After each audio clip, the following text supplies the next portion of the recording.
Voilà, donc maintenant nous allons aborder un type de transformation qui est un petit peu particulière, qui s'appelle les transformations martensitique. Alors pourquoi est-ce qu'on parle de transformation martensitique? C'est parce qu'elles ont d'abord été euh, découvertes par Monsieur Adolf Martens dans le cas du refroidissement rapide d'acier, donc ce qu'on appelle la trempe. Et en fait, ben, voilà, quand on regardait la structure au microscope, elle est tout à fait particulière parce qu'elle se présentait sous forme d'aiguille, avec même des défauts internes. Donc à l'époque, là, on ne voyait pas. Mais donc on a une microstructure sous forme d'aiguille, une microstructure aciculaire. C'est une phase qui se forme extrêmement vite. La cinétique, c'est la vitesse du son dans le matériau. Et dans le cadre des aciers, en fait, cette phase est très très très dure. Et donc c'est ce qui en fait son intérêt technologique, et j'aurai le temps d'en dire un mot un peu plus tard. Bon, après, des transformations martensitique, on trouve ça dans différents matériaux, pas seulement dans les aciers. Voilà, vous avez ici un tableau dans lequel vous avez différents métaux ou alliages dans lesquels vous avez une transformation martensitique. Je vous rappelle que l'on a déjà parlé de transformation martensitique bien plus tôt dans le semestre, et je vous avais euh, euh, parler à ce moment-là d'alliage à mémoire de forme, dans lequel, ben, soit sous l'effet de la température, soit sous l'effet d'une contrainte appliquée, on a une transformation martensitique qui prend place et qui permet un changement de forme. On a ça aussi dans des matériaux de type céramique, donc la zircone, ZrO2, dans lequel est fait les couteaux de cuisine en céramique, peut-être vous avez chez eux. Ben, dans cette zircone, il peut y avoir une transformation martensitique euh, qui, comme dans les alliages à mémoire de forme, peut être aussi induite par une contrainte. Et en fait, lors de la transformation martensitique, euh, en fait, s'il y a une fissure qui essaie de se propager, la transformation martensitique va faire que, vu le changement de, de, de réseau cristallin, on a une expansion qui a tendance à venir comprimer la fissure qui essaie de se propager. Donc, les fissures se propagent plus difficilement dans la zircone que dans des céramiques fragiles. Donc bon, voilà, c'est pour ça que c'est bien pour les couteaux de cuisine. Mais bon, ne vous avisez pas à les jeter par terre, bien que ce soit plus résistant de façon générale qu'une céramique, ça n'en reste pas moins un matériau fragile. Donc je reviens à ce transparent où on comparait euh, transformation avec diffusion, et donc c'est ce qu'on a étudié en détail avec germination, croissance, et regarder la cinétique de ces transformations. Et puis alors, les transformations martensiques, où là, plutôt que d'avoir diffusion sur de grandes distances, on a un mouvement coopératif des atomes, on a un plan qui reste invariant. Donc on a un cisaillement perpendiculairement à ce plan qui fait que dans un plan, les atomes ne bougent pas. C'est ce qu'on appelle le plan d'habitat. Et donc des atomes qui sont voisins dans la phase de départ restent voisins dans la phase après transformation martensitique. Donc on se rend bien compte ici que, bon, d'un côté, la transformation martensitique se fait extrêmement rapidement, donc à la vitesse du son. Donc il n'y a pas vraiment d'intérêt à étudier la cinétique des transformations martensitiques. Afin qu'il y ait tout un plan qui reste inchangé, que cette interface puisse se mouvoir à la vitesse du son, l'interface entre la phase qui se transforme de façon martensite et la martensite, que ça puisse bouger à la vitesse du son, eh ben, la cristallographie euh, est intéressante. Et en fait, il y a toute une branche de la science des matériaux qui s'appelle euh, la théorie phénoménologique de la cristallographie de la martensite, euh, et qui s'attache à prédire la cristallographie de la transformation. Alors, je vais illustrer ça. Je ne vais pas faire toute cette théorie. Je vois ça dans des cours plus avancés, mais je vais illustrer un petit peu. J'essaie d'illustrer les points essentiels en disant, ben, tiens, si je prends le cas des aciers, où donc je transforme une phase cubique face centrée en martensite qui en fait elle est cubique centrée. On verra qu'elle est légèrement déformée, mais voilà, c'est une transformation de cubique face centrée à cubique centrée. Comment puis-je transformer une maille cubique face centrée en une maille cubique centrée? C'est ce que vous avez sur le transparent suivant, où vous voyez que on a euh, mis côte à côte, en fait, deux mailles cubiques face centrées. Hein. Donc, c'est deux mailles cubiques face centrées côte à côte. Vous avez des atomes au milieu des faces, des atomes à tous les coins, et on n'a pas représenté tous les atomes pour que le dessin ne soit pas trop chargé. Et vous voyez que au milieu de ces deux mailles cubiques face centrées, je peux dessiner un parallélépipède rectangle avec un atome au milieu. Donc je n'ai pas, au milieu là, je n'ai pas une maille cubique centrée, j'ai en fait quelque chose qui est tétragonal centré. Donc c'est presque cubique centré, c'est juste que c'est un parallélépipède rectangle et pas un cube. Et donc toute l'idée, c'est de se dire que on va passer de cubique face centré à cubique centré, de telle façon à, euh, à, à transformer ce parallélépipède rectangle en cube. Hein. Donc vous avez juste une contraction suivant la direction Z et une expansion suivant la direction X et Y. Donc cette contraction et cette expansion mènent à un mouvement des atomes sur des distances qui sont bien plus petites que la distance interatomique. Et donc les modèles de la théorie phénoménologique de la transformation martensitique vont toujours d'abord considérer que l'on va faire ce qu'on appelle la déformation de Bain, qui permet de transformer, dans ce cas-ci, cubique face centré en cubique centré euh, en ayant des mouvements d'atomes sur des petites distances.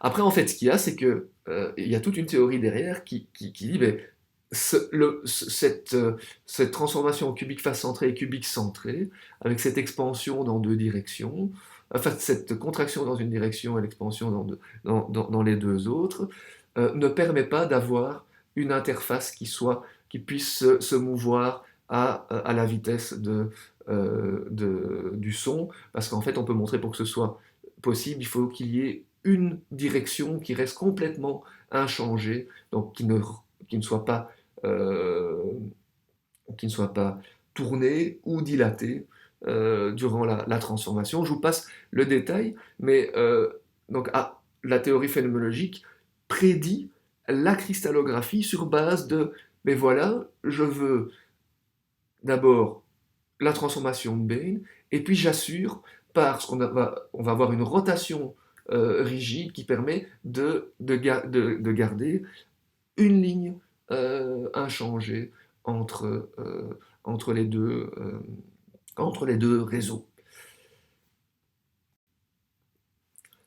Et donc ces théories phénoménologiques permettent de prédire les relations d'orientation entre les deux phases. Donc ici, si je prends les aciers où je transforme le gamma, l'austénite en alpha prime, la martensite, vous voyez que les plans 1, 1, 1 sont parallèles au plan 0,1,1 de la phase alpha prime.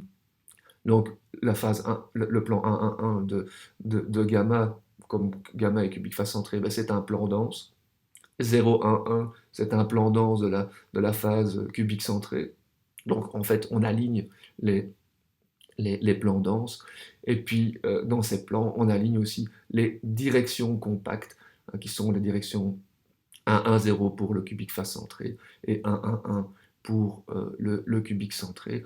On peut aussi, euh, on peut aussi calculer le plan d'habitat qui est... Alors ça, ce plan a changé, mais va dépendre des paramètres de maille. Ça dépasse complètement le cadre de ce cours, mais voilà, un plan d'habitat habituel est du type 1, 1, 1, mais on peut avoir des 2, 2, 5, des 2, 5, 9, 3, 10, 15.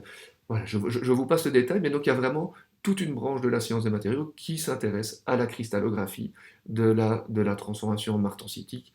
Et pour l'information, c'est un de mes dada en termes de recherche. Donc maintenant, en fait, je vous ai dit que la transformation martensitique donnait des microstructures en lattes. Ben, en fait, c'est assez facile à comprendre parce que la transformation se fait. Donc vous devez avoir un cisaillement du réseau pour transformer le gamma en alpha prime. Hein, donc, et donc ce cisaillement du réseau, ben, si j'avais un monocristal d'austénite et que ben, voilà, tout le monocristal se cisaillait, ben, j'observerais juste un changement de forme qui serait le cisaillement du monocristal. Le problème, c'est que ben, voilà, on n'a pas un monocristal d'austénite, une, on a un polycristal. Et donc, en fait, la transformation martensitique va se faire au sein d'une matrice qui est contrainte. Ben, afin de minimiser l'énergie de déformation élastique du système, on peut montrer facilement, et on peut le comprendre déjà rien que de façon intuitive, que c'est des formes de lattes qui vont minimiser l'énergie de déformation élastique. Et donc sur ce slide-ci, vous avez une microstructure typique martensitique. Hein, donc quand vous regardez au microscope et que vous voyez des lattes dans tous les sens, pas seulement dans les aciers, donc de façon générale, les transformations martensitiques donnent des grains qui sont en forme de lattes. Et vous voyez, donc ici vous avez des lattes qui vont un petit peu dans toutes les directions, parce qu'en fait, ben, voilà, chaque latte a une orientation cristallographique différente, avec une relation d'orientation particulière avec la matrice de la phase de départ dictée par la théorie phénoménologique de la transformation martensitique. Ok, donc je pense, j'ai essayé de vous faire comprendre que d'étudier la cinétique de la transformation martensitique, c'était pas bien intéressant, que par contre, il y avait des liens cristallographiques forts entre la phase de départ et la phase martensitique parce que ça se fait par des mouvements d'atomes sur des courtes distances. Donc on a des correspondances cristallographiques entre la phase de départ et la martensite. Maintenant, je voudrais vous parler un petit peu de la thermodynamique de la phase, de la transformation martensitique. Donc je ne sais pas si vous êtes habitué à ce genre de graphe, dans le cadre, j'imagine que dans le cadre du cours de chimie physique, ça ne va pas ça ne devrait pas trop vous choquer. Donc qu'est-ce que j'ai là? Ben, j'ai les courbes d'énergie libre. Je vais prendre, j'imagine que je suis en train de regarder un acier qui va se transformer de façon martensitique. En tout cas, je vais suivre la transformation de la phase haute température, gamma, en alpha. une phase cubique centrée, et je vais regarder, voilà, quand est-ce que ça se fait de façon avec diffusion ou de façon martensitique. Ok, donc voilà, imaginons que j'ai une composition C0, je regarde le graphe en haut à gauche. Ce que je vois, c'est que pour une composition C0, la phase austénitique, gamma, est plus stable que la phase alpha. Et donc, à la température T3, la phase austénitique va être la phase stable. À la température T2, là, je me retrouve dans une situation particulière, dans le sens où la thermodynamique va me dire que je vais, pour une composition C0, avoir un équilibre à deux phases, une phase alpha avec la composition C alpha, et la phase gamma avec la composition C gamma.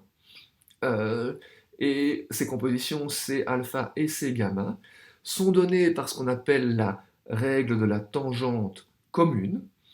Et cette tangente commune, en fait, cette construction assure que le potentiel chimique du carbone soit le même dans la phase alpha et dans la phase gamma, si je regarde un alliage fer-carbone, et la même chose pour le fer, donc le potentiel chimique du fer égale dans la phase alpha et dans la phase gamma. Je pense que vous avez déjà vu ce genre de construction. Si ça ne vous dit rien, vous pouvez aller voir la vidéo que j'ai fait pour les architectes sur la lecture des diagrammes de phase. À la fin de la deuxième vidéo, je rappelle, enfin je leur ai expliqué l'origine thermodynamique des diagrammes de phase et la règle de la tangente commune. Et donc voilà, la thermodynamique, elle vous dit que à température C0, je fais deux phases, C alpha à C alpha et à C gamma en carbone, et que c'est l'état minimum d'énergie, et l'énergie libre va venir se lire sur l'intersection que j'ai entre la tangente commune et la verticale qui passe par C0. Alors, est-ce que je peux faire cette transformation, hein, cet équilibre? Je pars d'un acier à composition C0 et j'ai l'équilibre entre deux phases, composition C alpha et C gamma. Est-ce que je peux faire ça de façon martensitique? Ben là, la réponse, elle est directe. Non, ce n'est pas possible, parce que par définition, une transformation martensitique est une transformation sans diffusion, et donc pour passer de C0 à quelque chose qui aurait une composition C alpha et l'autre qui aurait une composition C gamma, il est évident que je dois avoir de la diffusion. Et donc, de façon martensitique, je ne peux imaginer avoir que la transformation de la phase gamma de composition C0 en une phase alpha de la même composition. Et donc à la température T2 que je suis en train de considérer, vous voyez bien que l'énergie libre de la phase alpha de composition C0 est plus élevée que l'énergie libre de la phase gamma de la même composition. Et donc je ne peux pas transformer gamma en martensite de même composition C0. Maintenant, si je vais à la température T1, donc en bas à droite sur le slide, mais ce que je vois, c'est que je suis toujours dans un cas où la thermodynamique me dit que sur base de la règle de la tangente commune ou de la construction de la tangente commune, ben, je devrais avoir deux phases, la phase alpha avec la composition C alpha, phase gamma avec la composition C gamma. Ça ne peut se faire que avec reconstruction et diffusion. Maintenant, est-ce que je peux imaginer, à cette température T1, de transformer du gamma de composition C0 en alpha de même composition? Ben là, vous voyez bien qu'à température T1, le G de la phase gamma de composition C0 est plus élevé que le G de la phase alpha de même composition C0. Donc j'ai là une force motrice pour transformer la phase gamma en phase alpha sans diffusion. Remarquez qu'à ce moment-là, donc le G de la martensite se trouve sur la courbe d'énergie libre G alpha, et vous voyez qu'elle est plus haute que l'énergie libre d'un système où on aurait deux phases, une phase alpha et une phase gamma, l'une de composition C alpha et l'autre de composition C gamma. C'est pour ça que l'on dit que la phase, les phases martensitiques sont métastables. Ce n'est pas l'état thermodynamique d'équilibre. Et alors donc, il y a une température T0 où en fait on passe, qui est la frontière entre ce qu'on avait à la température T2 où je ne peux pas transformer gamma en alpha sans diffusion, et puis la température T1 où c'est possible. Donc cette température T0, en fait, c'est l'endroit, c'est la température à laquelle le alpha et le gamma ont exactement la même énergie libre pour la composition C0 que je suis en train d'étudier. Okay, donc vous voyez que la thermodynamique de la transformation martensitique est aussi intéressante. Le fait qu'elle se fait sans diffusion, ça veut dire qu'on ne peut pas la faire à n'importe quelle température, donc, alors que gamma peut se transformer, mais de façon reconstructive, dès que je suis dans une situation où je peux avoir diffusion et deux phases alpha et gamma qui sont en équilibre mais de compositions différentes. Non, à la température T2, là, je ne pourrais pas faire de martensite. Je dois en fait aller en dessous de la température T0, qu'on appelle parfois MS pour Martensite Start, hein, pour le début de la transformation martensitique. Voilà, alors la dernière chose dont je voudrais vous parler à propos des transformations martensitiques dans les aciers, c'est l'intérêt technologique de la martensite. Donc voilà, je prends un acier c'est du fer avec un petit peu de carbone. Où se met le carbone? Le carbone se met dans les sites octaédriques. Je vais d'abord regarder la phase cubique face centrée. Voilà, le carbone va venir se mettre dans les sites qui sont les plus grands, qui sont les sites octaédriques. Au moment où je vais transformer le cubique face centré en cubique centré, si vous vous souvenez, quand on a décrit les sites interstitiels, dans le cubique centré, on a aussi dit que c'était les sites octaédriques qui allaient être occupés, mais que ceux-ci ne sont pas symétriques, et donc ils sont plus petits selon une direction. Donc la taille des sites octaédriques dans la maille cubique centrée est plus petite que dans la maille cubique face centrée. C'est ce qui va expliquer tout le diagramme de phase des aciers qu'on va voir un petit peu plus tard, et qui va faire que la solubilité du carbone dans le cubique centré va être plus faible que dans le cubique face centré. Mais ici, la solubilité, on n'a pas le choix. Comme on transforme sans diffusion, tout le carbone qui était dans la phase cubique face centrée va se retrouver dans la phase cubique centrée, qui va être sursaturée en carbone. Ce carbone n'a pas de place et en fait il va déformer la maille, et plutôt que d'avoir quelque chose qui est cubique centré, on va avoir quelque chose qui est plutôt tétragonal.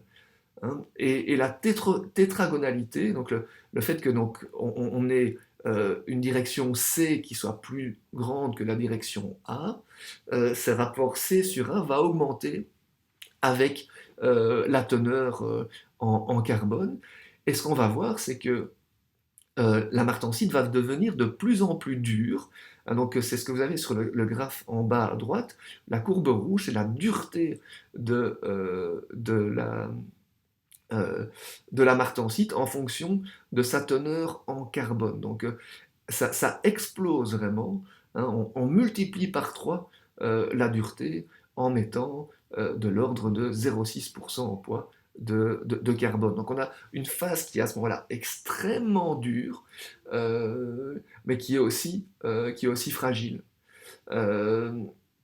Et Donc voilà, je peux avoir un acier avec du carbone qui se comporte de façon voilà, très résistant, ductilité, donc capacité de déformation plastique assez faible. Euh, j'ai une phase qui est sursaturée en carbone.